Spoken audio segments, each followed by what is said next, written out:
El año pasado hice un vídeo sobre mi portafolio y mi estrategia de inversión en 2021. Hoy toca revelaros cuál es mi portafolio de inversión y mi estrategia para 2022. Empezamos.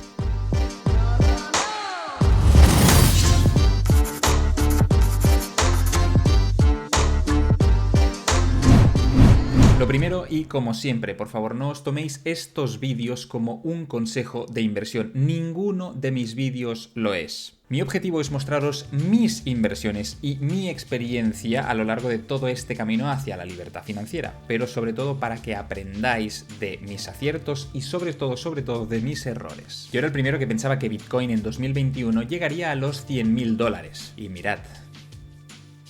Pero los tocará este año.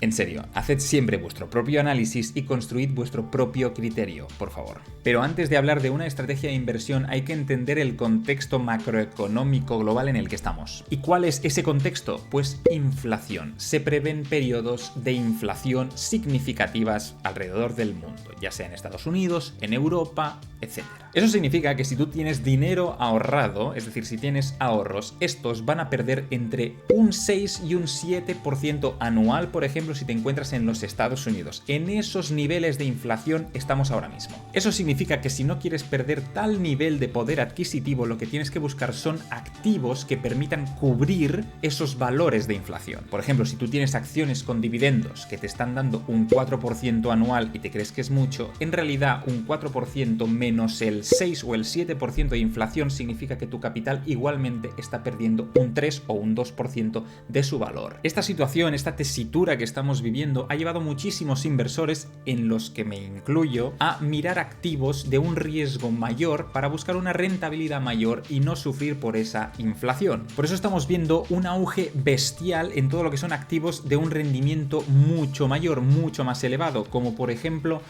mundo cripto, NFTs, el metaverso, las SPACs, en definitiva, todos aquellos activos que son mucho más volátiles, que tienen mucho más riesgo, pero que por ende también pueden darte mucha más rentabilidad. Si esto sigue así, es decir, si la inflación sigue en esos niveles del 6-7%, veremos una migración de muchísimos activos que, por ejemplo, están a día de hoy en renta fija, que muchos ya se están moviendo hacia otro tipo de activos, pero bonos, letras del tesoro, etcétera, etcétera, hacia los activos digitales, hacia esos activos que tienen un rendimiento mayor. ¿Y por qué? Pues porque los grandes fondos, las grandes instituciones, los grandes inversores no son idiotas y necesitan hacer crecer su capital, necesitan rentabilizarlo al máximo. Eso no significa cambiar enteramente tu portafolio, significa tener una exposición mayor a esos activos que tienen más riesgo. Incluso el mismísimo Warren Buffett, sí, el que decía que Bitcoin era veneno para ratas, pues el tío acaba de invertir $1 billón americanos en un neobanco que ofrece criptomonedas y criptoactivos, como por ejemplo ETFs de Bitcoin.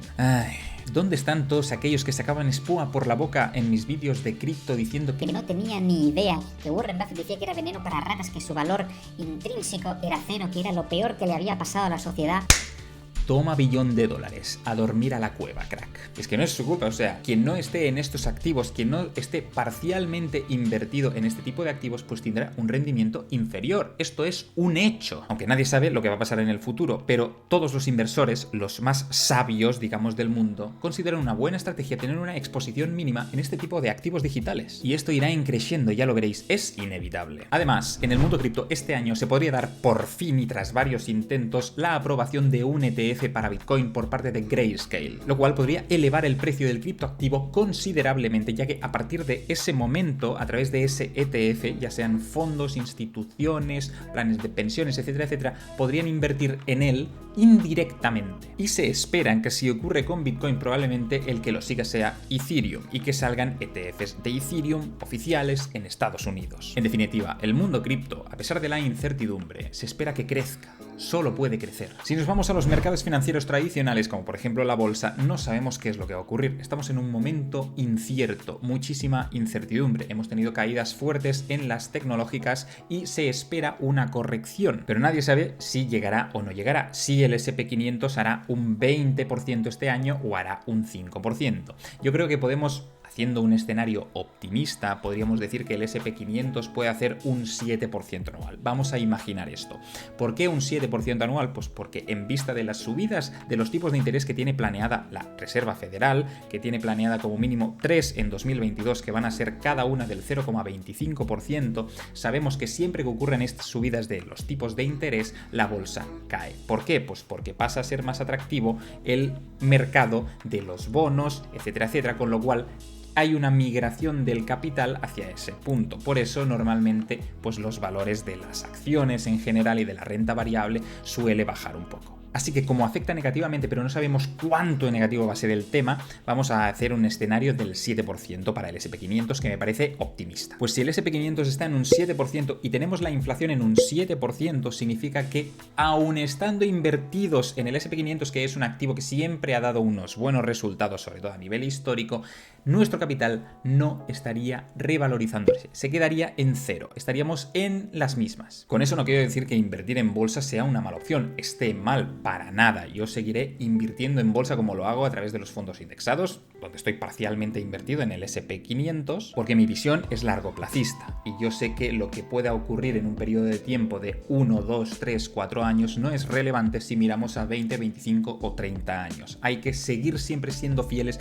a nuestra estrategia de inversión si queremos ver buenos resultados. Pero si quieres entrar en invertir en bolsa, puede que 2022 no sea el mejor año dada la incertidumbre que existe ahora mismo. O a lo mejor sí, es que nadie lo sabe, ese es el problema. Hace unos meses ya hice un vídeo explicando cómo la inflación afectaba al sector inmobiliario, sobre todo en España, y qué previsión tenía yo para 2022 en cuanto a los precios de la vivienda, etcétera, etcétera. Lo cual no voy a volver a explicar, pero voy a hacer un resumen de lo que podemos ver durante este año. La inflación hace que la capacidad de ahorro de los ciudadanos disminuya porque los bienes y servicios son más caros, con lo cual se puede ahorrar menos. Además, este ahorro, dado la inflación, pierde valor. Tú pierdes poder adquisitivo teniendo tu dinero en la cuenta del banco. Debido a esto, será más difícil afrontar pagos y eso significa que, dada que la inflación empuja también los precios de la vivienda al alza y tú estás perdiendo poder adquisitivo, se genera una brecha y cada vez va a ser más difícil acceder al mercado de la vivienda. La clave aquí está en saber cuánto va a durar este periodo de inflación, porque es un poco alarmante ya que hay ciertas variables y ciertos factores que podrían hacer pensar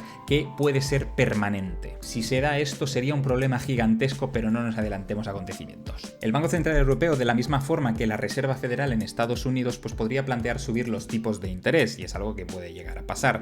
No se estima en ninguno de los casos que pueda subir más de un 1 o un 2%. Eso significa que los tipos de interés de las hipotecas subirían un poquito. ¿Y entonces cuál es la previsión? Pues estamos ahora mismo en un proceso de crecimiento, en expansión del mercado inmobiliario, y ahora se va a desacelerar este crecimiento, ¿de acuerdo? Es posible que veamos que 2022-2023 se empiece a estabilizar un poco y puede ser que más adelante pues exista una corrección, o a lo mejor este año, pero bueno, no sería el caso porque normalmente el mercado inmobiliario es bastante lento. Si el Banco Central Europeo sube los tipos de interés, veremos menos firmas de hipotecas. ¿Por qué? Porque los tipos de interés de las hipotecas van a subir, significa que el precio del dinero será más caro, con lo cual las cuotas hipotecarias serán más altas, habrá menos gente pudiéndose permitir pagar esas cuotas hipotecarias y por lo tanto no habrá tanta gente adquiriendo deuda. Y en cuanto a los precios de la vivienda, se estima que puedan seguir subiendo, no se sabe si un 1 o un 2%, ya sabéis que esto varía mucho, pero en ningún caso podría superar el 5%, que es lo máximo que se estima para el IPC en 2022 en España. Pero insisto, estos son estimaciones. A pesar de que puedan existir correcciones e incertidumbre en los mercados financieros tradicionales, como por ejemplo la bolsa,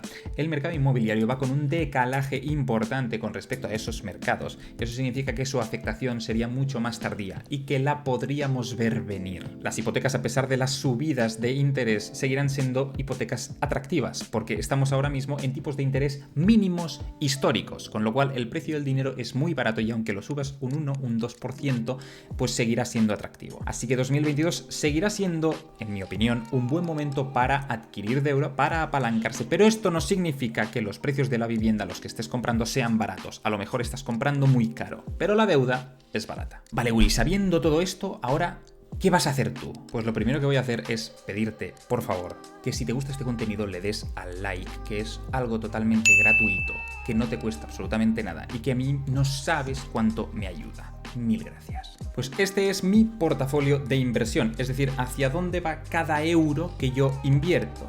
Pero esto, una vez en el mercado, pues tiene unos ciertos comportamientos, porque cada activo se comporta de forma diferente. Y este es el portafolio ajustado en base al valor real de mercado que tienen ahora mismo. Estos datos los saco de la madre de todos los Excels que tengo yo, que se llama Snowball, ¿eh? Es un archivo que se llama Snowball, no es coña, y es un archivo donde yo pues voy metiendo cada una de las inversiones que voy haciendo y llevo un control absoluto de todas mis finanzas y voy viendo cómo esa bola de nieve se va haciendo grande con el tiempo. Entonces, si estáis interesados en poder ver y tocar este Excel, por favor, dejádmelo en los comentarios, y si lo peta, tendría que adaptar yo ese archivo porque a día de hoy es muy complejo y no está preparado para que lo toquéis todos, pero trataría de dároslo de alguna forma. Bien, lo que voy a hacer va a ser lo siguiente: explicar qué es cada quesito, qué riesgo tiene cada quesito y cuál es mi estrategia de inversión en cada quesito. Bien, empezamos por el queso que pone Savings. Ya veis que todos los nombres están así en inglés porque soy yo muy fancy y tal, y idiota también. Entonces, Savings hace referencia al fondo de emergencia. Es decir, lo primero que tienes que hacer como inversor es crear un fondo de emergencia que será tan grande como tus costes de vida mensuales multiplicado por el número de meses que vas a tardar si existe una hecatombe y pierdes tu trabajo, tus inversiones y todo. Si te quedas a cero, ¿cuánto vas a tardar? 6 meses. Pues tienes que cubrir esos 6 meses de vida hasta que tengas un nuevo trabajo. Si tus costes de vida son 700 pavos, pues 700 pavos multiplicado por 6, ¿vale? Pues este es tu fondo de emergencia. Yo lo tengo en una cuenta corriente, un banco normal, y tiene un riesgo bajo. Liquidez. Esto hace referencia a todo mi capital que está disponible para invertir. Es decir, es dinero que tengo en cuentas corrientes del banco que están allí porque si hay una bajada del mercado, si existe alguna oportunidad de inversión, pues yo voy a entrar. A día de hoy está en un 12% y hace nada lo tenía por encima del 20% porque he estado haciendo últimamente inversiones. Entonces, ahora mismo, y dada la incertidumbre que existe en el mercado, es interesante tener sobre el 20% o así de liquidez, así que me toca ahorrar un poco y volver a amasar, porque si existe una bajada del mercado o lo que sea que he explicado antes, pues voy a invertir. El riesgo de este tipo de producto es muy bajo ya que son cuentas corrientes bancarias normales. Bien, Private Equity. Estos son inversiones que he realizado a título particular yo como inversor capitalista en empresas que recientemente, o startups que están saliendo al mercado. Pero no voy a través de una plataforma de crowdfunding, etcétera, etcétera, sino que yo invierto directamente o formo parte del vehículo de inversión en primera persona que se hace en esas empresas. Pero para mí este tipo de inversión es como mi hobby, me apasiona, es que me encanta porque en lugar de ir a través de una plataforma de crowdfunding de un tercero, ¿no?, que te representa, eres tú mismo quien entra en contacto pues con el equipo fundador, pues puedes hablar con ellos, puedes saber cómo ir a la empresa, cuáles son los próximos pasos, puedes no influir, o sí, depende de la pasta que hayas puesto allí, pero el contacto es mucho más cercano y la verdad es que lo llevo mucho mejor. Mi estrategia con este tipo de inversión es poder hacer como mínimo una inversión más durante 2022. De hecho, hay varios seguidores que me han enviado pues por correo sus negocios y los he estado analizando con ellos y he dicho pues a ver si podía yo poner capital y que ellos tiraran adelante el negocio, y la verdad es que todo esto me encanta porque a mí todo lo que sea hablar de negocios, de métricas de negocio, de ver estrategias de crecimiento, etcétera, pues me encanta. Así que si estás empezando un negocio con pies y cabeza y necesitas capital, pues puedes mandarme un correo. Vuelvo a repetir, por favor, este tipo de inversiones son ultra arriesgadas. El siguiente quesito es negocios, y significa pues aquellos negocios que hemos creado y que a día de hoy funcionan pues solos entre comillas, claro, pero de forma automizada y que te quitan poco tiempo. En nuestro caso, y lo digo en plural porque ha sido un trabajo de Ana y mío, lanzamos El Punto de Inflexión, que ha sido un negocio que, como habéis visto con el portafolio anterior de lo que llegamos a invertir y en lo que se ha convertido hoy, pues ha tenido un crecimiento grande. Es algo que, depende de cómo lo montes, puede tener un riesgo moderado o alto, porque cuesta mucho realmente que un negocio se sustente por sí solo. Y nuestra estrategia es seguir reinvirtiendo de forma fuerte en el propio negocio para incrementar pues la base de ingresos que recibimos, crecer de forma horizontal y vertical, crear nuevas líneas de ingreso e incluso crear nuevos negocios pues que funcionen también de forma automatizada para ir coleccionando fuentes de ingresos. Siguiente quesito, crowdfunding. Esto incluye todas las inversiones que realizo yo a través de plataformas de crowdfunding, y esas incluyen pues inversiones en empresas, en startups que están empezando, o también en inmobiliario, pero que se hace a través de plataformas de crowdfunding. Por ejemplo, en el canal hemos visto pues un house flipping o una promoción inmobiliaria a través de plataformas de crowdfunding. Pues todo esto está incluido aquí. El riesgo para este quesito lo voy a dividir en dos. Una parte va a ser la inversión en startups y en empresas que, como hemos dicho antes, pues tiene muchísimo riesgo porque 9 de cada 10 fracasan a los 2 años y además es una inversión súper ilíquida, con lo cual el riesgo es alto. Y por otro lado tenemos las inversiones en crowdfunding dentro del sector inmobiliario, que le vamos a poner un riesgo medio o moderado en comparación a las startups. ¿Por qué? Pues porque el equipo de las startups son equipos nuevos de gente joven, inexperimentada o experimentada, da igual, pero que están empezando en un sector nuevo.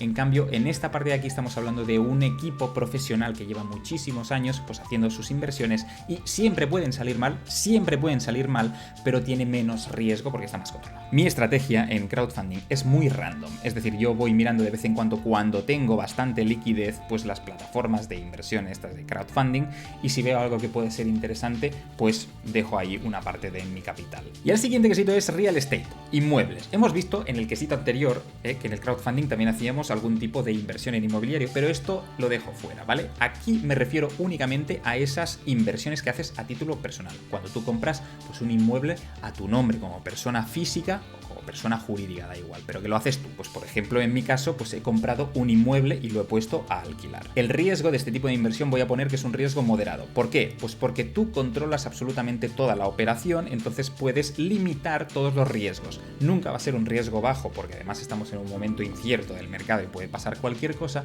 pero el riesgo también lo marcará mucho la modalidad de inversión que realices con esos inmuebles. No es lo mismo comprar y alquilar que hacer un house flipping, que hacer cualquier otra cosa, ¿de acuerdo? Con el tema de comprar y alquilar, lo que estás haciendo es obtener unas rentas que lo que permiten es pues tener cierto colchón y reducir muchísimo el riesgo que puedas tener comparándolo, por ejemplo, con un house flipping, donde te puedes quedar enganchado en medio de la reforma o puedes hacer un mal cálculo, una mala estimación y puede tener mucho más riesgo. Mi estrategia con real estate, y como hemos explicado en muchos vídeos del canal, es comprar un inmueble al año durante 10 años. El año pasado compramos nuestro primer inmueble. Este año ya estamos en busca del segundo inmueble. Si quieres saber por qué 10 inmuebles, lo tienes todo en este vídeo de aquí. Aquí os quiero explicar una cosa que me preguntáis muchísima gente, que es: Uri, pero ¿por qué no tienes más inmuebles? ¿Por qué no compras más inmuebles si estás aquí comprando de todo menos inmuebles? Primero, porque con los inmuebles yo no me voy a volver loco, tengo una estrategia a 10 años, uno al año. No se trata de coleccionar inmuebles aquí porque sí, se trata de hacer operaciones con cabeza. Y segundo, es que el tratamiento fiscal que nosotros tenemos como no residentes extracomunitarios es horrible, es un auténtico abuso. Os dejo un vídeo por aquí donde comparaba cómo tributa un residente en España, un no residente pero dentro del espacio económico europeo y un no residente pero fuera del espacio económico europeo, que es mi caso. Como podréis entender, en mi estrategia de generación de cash flow no tiene ningún sentido invertir desde Suiza. Lo sigo haciendo porque estoy creando patrimonio, pero no pienso volverme loco. No es una inversión inteligente estando en Suiza. Así que lo he dicho, con los inmuebles no nos estamos volviendo locos, vamos haciendo nuestras compras anuales e iremos viendo. Siguiente quesito inexistente que pone 0% FI. No son fondos indexados. Lo siento si genera confusión, sé que soy un poco idiota con el tema del inglés. Significa fixed income, significa renta fija. Ya no tengo renta fija. En 2021 la tenía, ahora ya no. La vendí toda en un buen momento, generó un 4%, todos contentos, utilicé ese capital para comprar un inmueble. Fin. Siguiente quesito, equity. Menudo nombre de mierda, Uri, crack, mastodonte, fiera, figura, pantera. El concepto es demasiado amplio, pero es que ahora entenderéis por qué, y es que dentro de equity, a lo que me refiero con equity es renta variable, e incluye pues stocks, es decir, acciones individuales, si las tengo, fondos indexados, fondos de inversión, planes de pensiones. Entonces, como es muy amplio, pues tuve que poner aquí equity. Bueno, en fin. En mi caso, hoy no tengo ninguna acción individual, a pesar de que he estado muy tentado, dadas las bajadas de las tecnológicas, de hacer alguna entrada, pero me he recordado a mí mismo hace unos años cuando entré en el mercado de las acciones y pinché que te cagas porque me pensé el más listo de todos. Así que he sido frío y he sido fiel a mi estrategia de inversión a través del dollar cost average y los fondos indexados. Invierto en fondos indexados a través de Indexa Capital, tengo un fondo de inversión a través de Banco Mediolanum y tengo un plan de pensiones a través de la empresa por la que trabajo. Y también en el vídeo del año pasado y en otros vídeos he recibido comentarios preguntándome: pero Uri, ¿cómo inviertes en planes de pensiones si son una caca, madre mía, no sé qué? Son planes de pensiones suizos, en una empresa suiza. No tiene nada que ver con lo que hagáis en España. Nada que ver. El riesgo en este tipo de productos o de inversiones estaría entre alto y moderado. Pero vamos a poner moderado porque alto hemos puesto que eran las startups y toda la pesca. Así que vamos a poner moderado. Y además también, pues a través de los fondos indexados, a pesar de que tengo un perfil de riesgo pues muy alto a los fondos de inversión, que ocurre lo mismo, o a los planes de pensiones, existe cierta diversificación. Cierta no, bastante. Con lo cual, pues el riesgo tampoco es exagerado. Así que vamos a poner medio. La estrategia que sigo en renta variable es muy simple. Y es ir invirtiendo cada mes de forma periódica sin mirar cómo está el mercado. Porque ya hemos explicado en otros vídeos que te dejo por aquí arriba que el DCA es la forma estadísticamente que mejor funciona y que mejor resultados tiene en el largo plazo. Y el último quesito, que no es medio quesito, que es media tarta, medio queso, literal, son criptos. Aquí incluyo todos los criptoactivos que tengo a día de hoy. Por ejemplo, Bitcoin, que tengo una parte en hold en mi ledger, una parte en alto rendimiento y otras partes en exchanges. Ethereum, que también lo tengo en hold en un ledger. Cardano, que próximamente lo pondremos en staking. Energy Web Token, que también está en hold. Tezos, que se encuentra haciendo staking. Y luego un porrón, 25 altcoins diferentes que tengo porque recientemente he entrado en una inversión en fondos indexados cripto. Entonces, al comprar ese fondo indexado, pues ha repartido la compra en 25 criptoactivos diferentes. El riesgo de este tipo de inversión es alto, porque a pesar de que se está empezando a adoptar a nivel mundial cada vez más, existe una volatilidad extrema. Mi estrategia, al igual que con la renta variable, es ir haciendo dollar cost average, promediando esas compras, comprándolo mensualmente o diariamente. En el caso de Bitcoin compro mensualmente, en el caso de Ethereum estoy comprando mensualmente y en el caso de Cardano estoy comprando cada día. ¿Por qué? Porque estadísticamente comprar cada día tiene mejores resultados que comprar mensualmente, entonces es algo que cambiaré también en Bitcoin y en Ethereum y empezaré a comprar de forma diaria. Para estos tres activos, pero sobre todo para Bitcoin, cuando existen bajadas del mercado del 10, del 15, del 30%, pues realizo entradas importantes. Utilizo mi liquidez para ampliar mi posición considerablemente, porque yo tengo una convicción personal, y esto no es un consejo de inversión por el amor de Dios, en que este activo se va a revalorizar y va a tener un uso en el futuro importante. Hablaré de eso en otro vídeo. Y para los fondos indexados, mi idea también es ir haciendo aportaciones mensuales. Sé que muchos de vosotros me vais a preguntar que qué aplicación estoy utilizando para comprar los fondos indexados cripto. Y la verdad es que no lo quiero decir todavía. ¿Por qué? Pues porque es una empresa muy nueva que la verdad es que está haciendo las cosas muy bien y me está gustando mucho, pero no tengo un track record. Es decir, todavía no he podido hacer un histórico para construir mi criterio de calidad. No me gusta promocionar cosas con las que realmente no creo y no he estado en ello. Entonces llevo con ellos pues probando inversiones desde octubre del año pasado, y si esto pues sigue bien y tal, pues pronto sabréis qué empresa es. Dentro de mi estrategia cripto y para este año también quiero introducirme en el mundo NFT. Llevo muchos meses leyendo, informándome y me parece un mundo muy interesante. No he realizado ninguna inversión ni ninguna compra porque de la parte del coleccionismo per se no me acaba de atraer, pero sí que le veo muchos otros usos, como por ejemplo el de pertenecer a ciertas comunidades, tener ciertos beneficios por estar en unas comunidades concretas en las cuales pues pueda sacarle mucho jugo. Eso sí que lo veo muy interesante. Entonces próximamente pues os voy a enseñar un vídeo donde me introduzco en el mundo NFT. Insisto, mi intención con los NFTs no es especular con el NFT en sí, sino formar parte de una comunidad, de sus beneficios y sobre todo aprender del mundo. De forma general, para mí 2022 va a ser un año incierto y después emocionante, porque voy a estar